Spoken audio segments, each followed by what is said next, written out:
नेपाली राष्ट्रीयता क्या है? Part one. इस दुनिया में जो कुछ भी होता है या कोई भी व्यक्ति पैदा होता है या जिस किसी भी देश की सीमा बनती या बिगड़ती है, वह सब किसी न किसी प्रयोजन के लिए या कोई न कोई भूमिका निभाने के लिए ही होता है।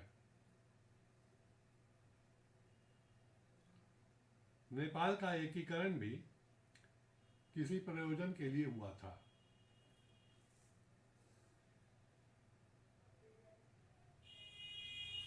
पृथ्वीनारायण शाह से लेकर राजा राजेंद्र वीर विक्रम शाह के काल तक का यह एकीकरण अंग्रेजों की बढ़ती हुई गति को रोकने के लिए हुआ था।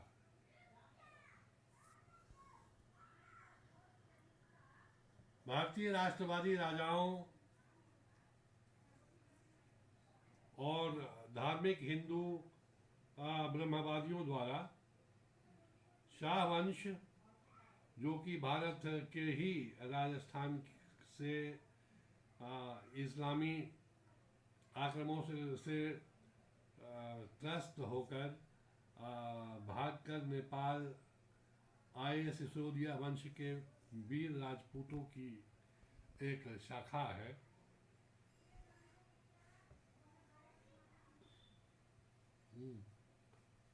उनके ऊपर इस एकीकरण का भार सौंपा गया।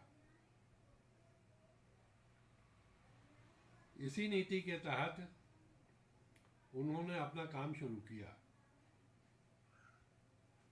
और इस क्रम में जब उनको अतिरिक्त हथियारों की आवश्यकता पड़ी तो वे काशी गए,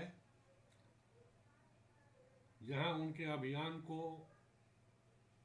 सफल बनाने के लिए न सिर्फ भरपूर हथियार मिला, बल्कि पृथ्वीनारायण शाह के से पारिवारिक रिश्ता जोड़ने के लिए उनकी शादी भी काशी नरेश की पुत्री से कर दिया गया। इसके अलावा गोरखपुर के गुरु गोरक्षनाथ पीठ के गुरु गोरक्षनाथ, जो कि गोरखाओं के आदि गुरु हैं,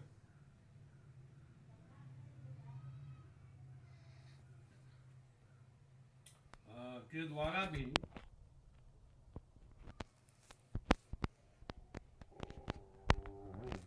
उन्हें अति विजयशाली होने का आशीर्वाद मिला।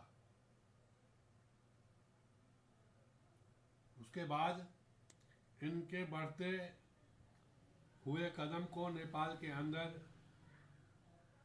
कुछ छिट-फुट बाधाओं के अलावा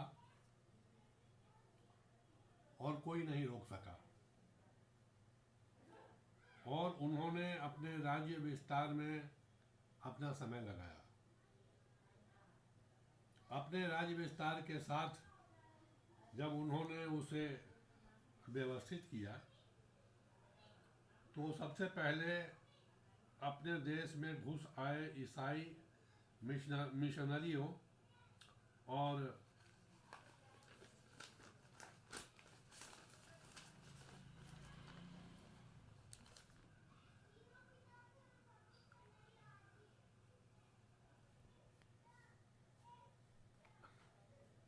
ईसाई मत में मतांतरित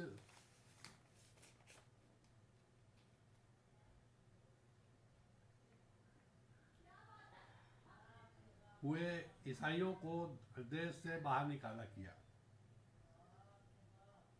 और घोषणा की कि नेपाल ही असल हिंदुस्तान है।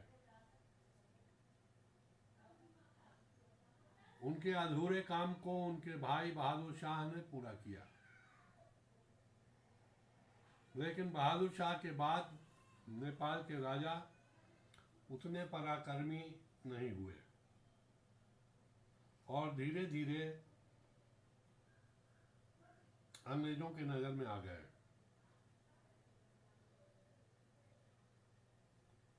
नेपाल और अंग्रेजों के बीच कई युद्ध हुए, जिनमें वीर अमर सिंह, वीर बलभद्र और वीर भक्ति थापा जैसे कई वीरों ने भाग लिया, जो हिंदुओं के गौरव थे।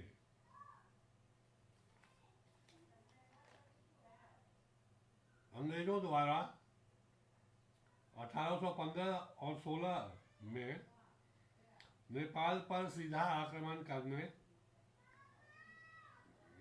पर नेपाल की तरफ से युद्ध का नेतृत्व प्रधानमंत्री भीमसेन थापा ने बहुत ही बहादुरी के साथ किया और अंत में अंग्रेजों को संधि करने के लिए मजबूर कर दिया।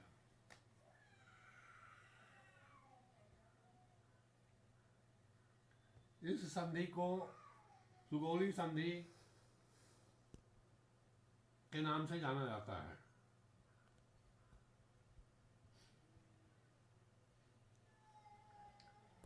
लेकिन जो सुगौली संधि हुई वह भी अंग्रेजों और नेपालियों के बीच के संबंध को सहज नहीं कर बना सकी, क्योंकि अंग्रेजों का उद्देश्य अभी पूरा नहीं हुआ था।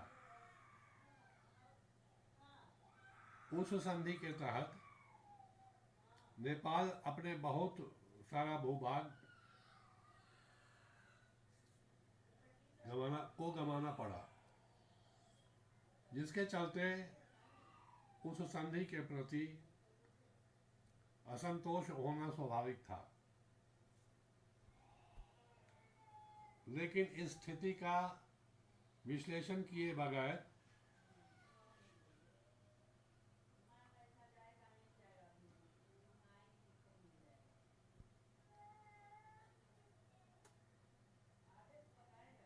और प्रथम राजा पृथ्वीनारायण शाह के नेपाल के एकीकरण के उद्देश्यों को समझे बगैर सारा दोष और सारी जिम्मेवारी commander in chief Bhimsen Thapa के माथे मढ़कर सभी दरबारी भीमसेन थापा को बलि का बकरा बना उन्हें जेल में डाल दिया और अपने अपराध बोध को छुपाने के लिए उनकी पत्नी को नंगा करके काठमांडू के तीनों शहरों में घुमाया। यह महाअपमान राष्ट्रवादी भीमसेन थापा सहन नहीं कर सके और उन्होंने अपनी खुखरी अपने पेट में घोंप कर जेल में ही अपना वध कर लिया। उनकी मृत्यु के बाद उनके शव को नाली में सड़ने के लिए फेंक दिया गया। उनकी पत्नी सती अंतर्नाद के रूप में नेपाल के लोगों को यह शाप दिया कि आज के बाद यहाँ के लोग गलत कामों यानी देशद्रोह के काम करने वालों को तरक्की देंगे और अच्छे कामों यानी देशभक्ति का काम करने वालों को सजा देंगे।